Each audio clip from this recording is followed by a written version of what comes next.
M530. Todas las mañanas, Caballero de Día. Construimos comunidad. Buscamos la verdad siempre. Y ahora sí, la tenemos a las 9:38 de la mañana a Valeria Di Croce. Le dejo a todos y a todas el teléfono 11 3200 0530 para que se comuniquen con nosotros y nos hagan saber lo que les pasa, lo que sienten y bueno, lo que opinan de todo lo que está sucediendo y comentamos en este programa. Vale, ¿qué nos tenés para hoy? Bueno, doctora, como nosotras estamos muy en sintonía fina, Siempre. Vamos a darle continuidad a su columna, ese popurrí judicial. Los que se sumaron recién, búsquenlo en YouTube, la columna de la doctora Salvo, y escriban que tienen la posibilidad de ganarse su libro, ¿no? ¿Quién cree en la justicia? Vamos a hablar, me voy a meter en su terreno. Al o la oyente, yo mientras la escucho. Vale. Me voy a meter en el terreno de la doctora Salvo. La semana pasada, cerré la columna diciendo que ayer, miércoles, declaraban los fundadores de Revolución Federal. Jonathan Morel, Leo Sosa, Gastón Guerra se suma un poquito después, que es a quienes refería Natalia hace un rato. Ayer cumplió además años, esas cosas simbólicas, ¿no? Que tiene el Poder Judicial cuando cita a Cristina, cuando la hace ir a testificar, cuando las tres personas que instigaron constantemente a la violencia, ayer cumplía años. Cristina Fernández de Kirchner, que es de Piscis, no de Libra, aclarémoslo. Qué tremendo, porque vamos a meter hay presidentes de Piscis y presidentes de Libra, ¿no? Tenemos a Perón, que también era de Libra. Dios mío, qué distancia. Decanatos, hay que ver los ascendentes, no nos vamos a meter en eso ahora, pero la cuestión es que ayer testificaron esos tres integrantes de Revolución Federal. El cuarto testimonio no se dio. Están reprogramando testimonios. Igual el cuarto que tenían lo bajaron porque no consideraban que fuera necesario en función tanto la querella como la fiscalía de para qué necesitaban los testimonios de quienes integran Revolución Federal. Y quien arrancó en la sala AMIA ante la jueza Namer declarando fue precisamente Jonathan Morel. La semana pasada sí escuchamos a Jonathan Morel el 10 de diciembre del 2023 diciendo que celebraba la llegada de Javier Milei, el que dice que es apolítico y demás, que celebraba la llegada de Javier Milei a la presidencia de la Nación y que siempre había sido ese el objetivo. Él reconocía, manifestaba ese 10 de diciembre del 2023 que el objetivo siempre había sido ese, desde un principio.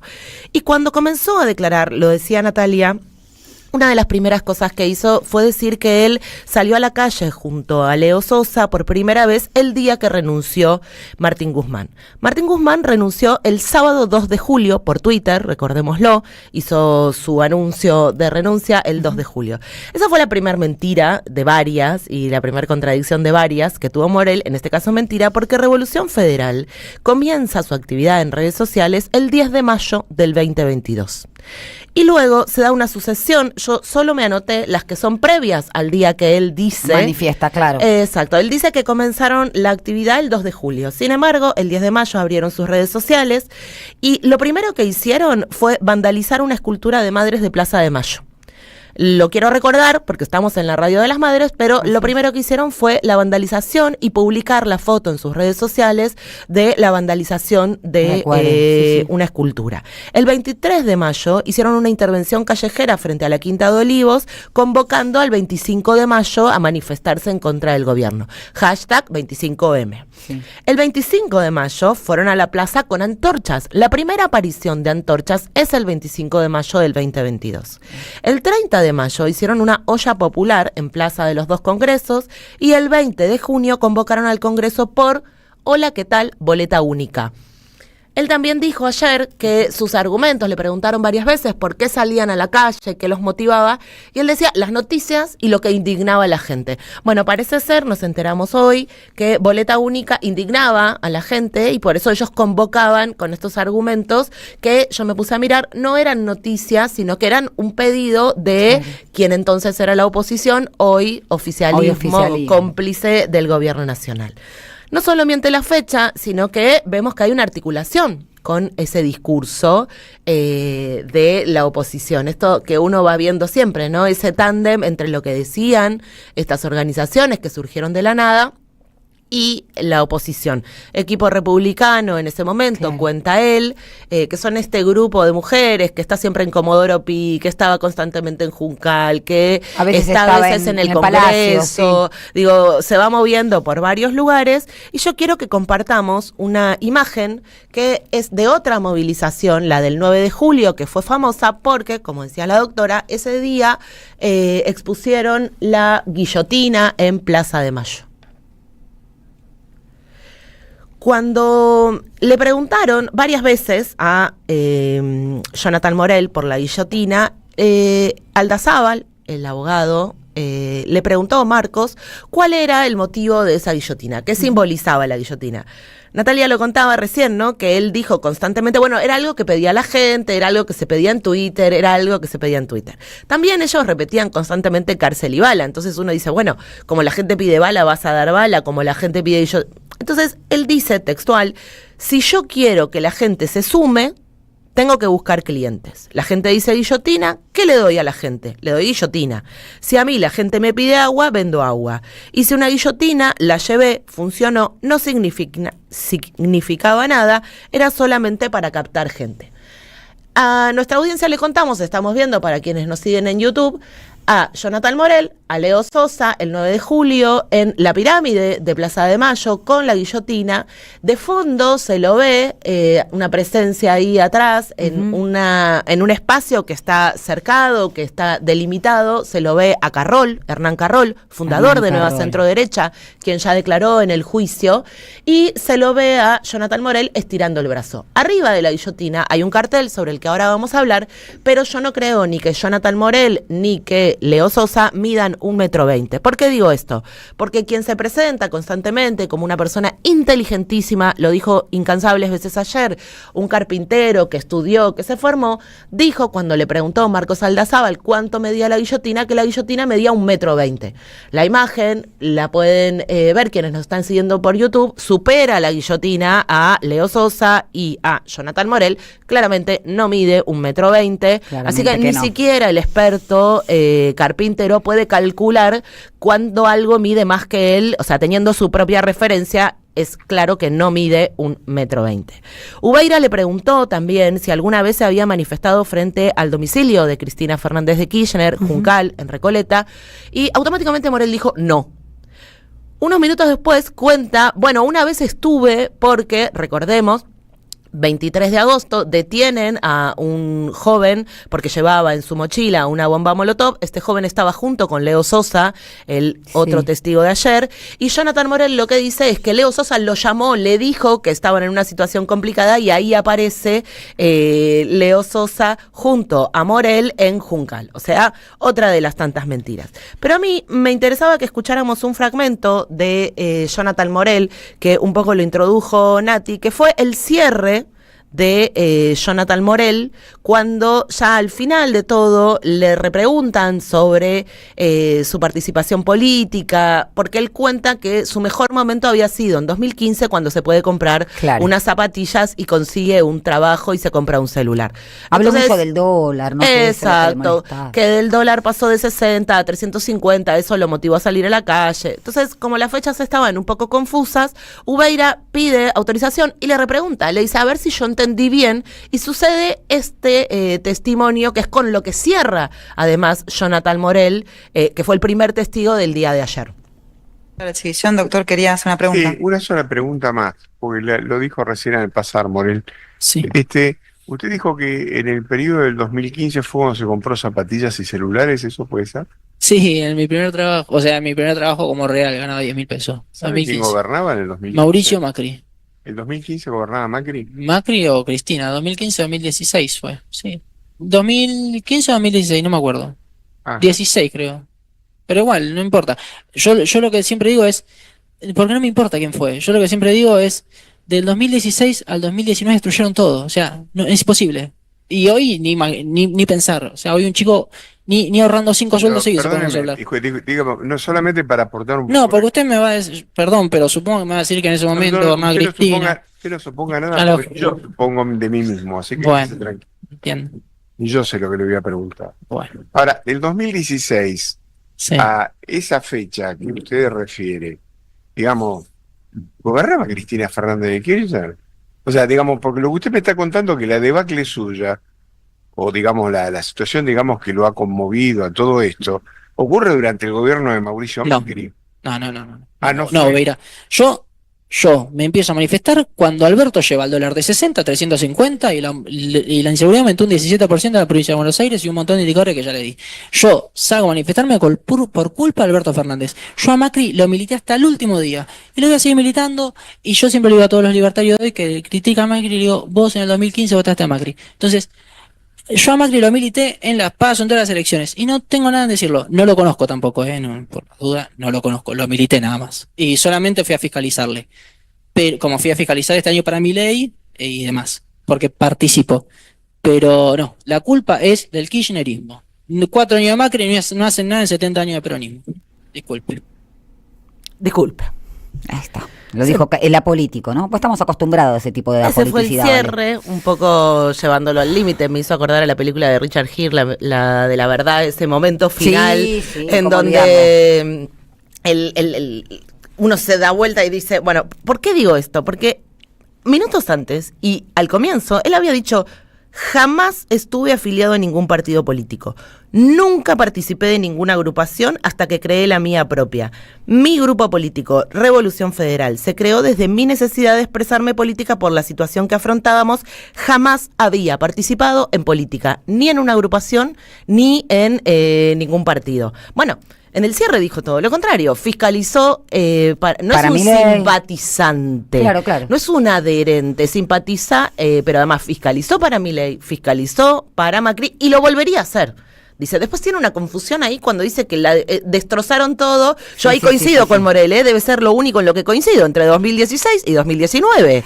Dice que Tiene una confusión de fechas, evidentemente. confusión Ante de la fecha. pregunta de Oveira también se nota. Tiene un ego muy alto, claramente, Jonathan Morel. Varias veces reiteró que a él lo usan de chivo expiatorio, que no garpaba que 3 ignotos desconocidos, como eran Sabaj Montiel, Brenda Uliarte y Carrizo, fueran los responsables, que qué fracaso era todo esto, y entonces, como ellos eran muy famosos, Revolución Federal era muy famosa, los usaron a ellos para sostener que en los libros de historia nadie se acordará de Sabaj Montiel y demás, Ego, pero sí se acordarán De él. de Jonathan Morel. Y quien también testificó fue el tercer, después estuvo habló Guerra, este joven que había atacado a la camioneta de Sergio Tomás Massa, allí en el ingreso de Casa Rosada, el día que asume Massa como ministro de Economía durante la gestión de Alberto Fernández. Y después entró Leo Sosa. Leo Sosa, que una perlita en su perfil de Instagram y de X, siempre decía que era un cripto inversor. Para que entendamos esto de ese mundo, ¿no? De esos mundos que habitan. Ya en ese momento, 2022, él se presentaba como un cripto inversor. Pero Leo Sosa, a diferencia de Morel, en un momento cuando le preguntaron, en esa imagen de la 9 de julio donde se veía la guillotina y arriba había un cartel, ese cartel que decía presos, muertos y exiliados, que decía arriba, frente de todos, Morel se negó a hablar de eso porque advirtió que podía ser autoincriminatorio porque esa era la única prueba que tenían en contra de él en la otra causa donde él está imputado. Sin embargo, el otro fundador de Revolución Federal sí habló del cartel y dijo que en su momento sobre ese cartel que decía presos, muertos o exiliados, él advirtió que era mucho y dijo que no tenía problemas de hablar de eso en una causa donde también él está imputado, y dijo lo siguiente. ¿Y el debate en qué consistió en el grupo con respecto al tema este de la guillotina? Sí, no era un poco fuerte el mensaje, y creo que quizá la discusión más fuerte fue las horas previas, porque justamente surgió el cartel bastante famoso que decía presos, muertos o exiliados. Bueno, que eso era como un poco mucho, pero bueno, cuestión que se concretó, se fue a la marcha con eso y surgió lo que surgió. O sea, la idea desde el principio era viralizarnos porque justamente queríamos ganar adeptos. Pero bueno, sí, fue eso básicamente. Ahora, eso de presos, muertos y exiliados, ¿dirigido a quién, señor? A ver, el logotipo lo decía claramente, al partido del Frente de Todos.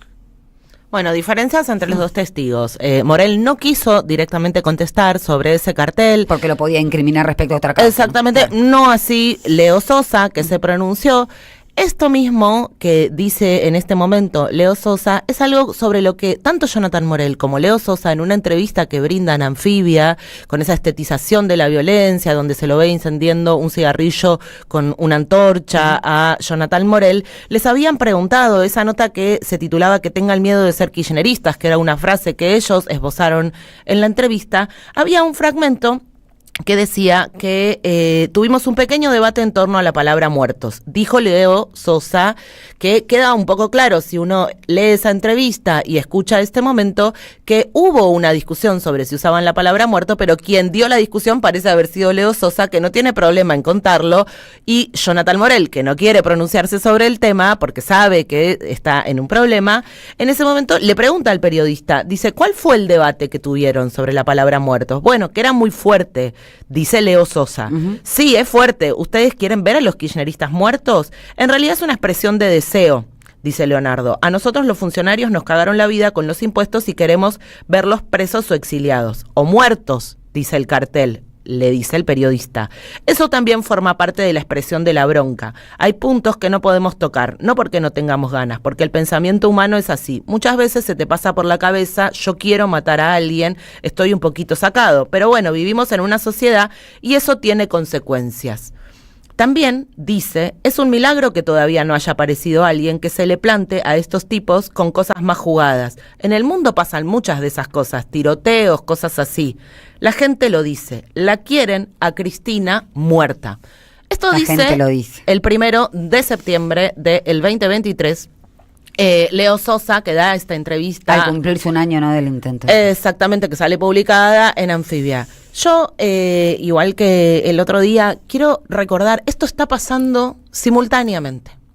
Y todos estamos muy atentos a Santiago Caputo, si se cruza por una cámara, a el presidente que se saca una selfie y se va a Estados Unidos, a lo que dice Jonathan Viale, que le contesta a Miguel Pichetto. Se está llevando adelante el juicio por el intento de magnifemicidio de Cristina Fernández de Kirchner. Y Jonathan Morel, en un momento dijo, no lo mira nadie. A nadie le importa. Yo lo sigo por YouTube y nunca hay más de 1.500 personas y entonces me usan a mí para mediatizar esto. Nadie sabe siquiera el nombre de Sabac Montiel, pero todos me conocen a mí. Él entiende que él fue mediático, que él es más conocido y advierte sobre esto. Y a mí me sigue preocupando esto. Mientras que ayer sale el dictamen de ficha limpia en el Senado para tratar, vaya uno a saber cuánto, en el recinto, mientras que Cristina está imposibilitada, si todo sigue así, de ser candidata, dejando a un sector muy grande para ser representado en las próximas elecciones, o cuando ella estimara, no importa si no quiere, importa tener la posibilidad. Ocurre esto, donde estos pibes se sientan a decir, mi vida se vio modificada, no sé qué, se victimizan, cuando constantemente incentivaron a la violencia, y el propio Sabac Montiel, que agarró un arma y se la puso en la cabeza a Cristina Fernández de Kirchner, dijo el día que testificó que lo que lo motivó a poner el arma en la cabeza de Cristina fue el clima de odio generalizado. Así es, Vale, brillante, excelente, gracias, Vale, porque hay que recordar esto que está pasando concomitantemente ahora y que nos priva a muchos y a muchas de ser representados. No solamente. Ni un informe en la tele, Nati. Digo, nosotros preocupa. hoy le dedicamos mucho tiempo, la Radio de las Madres siempre lo hace, pero tenemos horas de lo que pasa entre Elegante y Guandanara, horas dedicadas. La espectacularización también de lo público, ¿no? Y no parecería ser importante la investigación, que además ya sabemos que tiene un montón de problemas, pero por lo menos... Sí, la ruptura del pacto democrático. Exactamente. Vale. Bueno, miren cómo terminamos, de manera brillante, pero preocupados también por lo que está sucediendo. Antes de irnos, vamos a dar a los ganadores, primero del libro El Idiota, de Dostoyevsky, se lo va a acercar Librería de la Aleph. El ganador es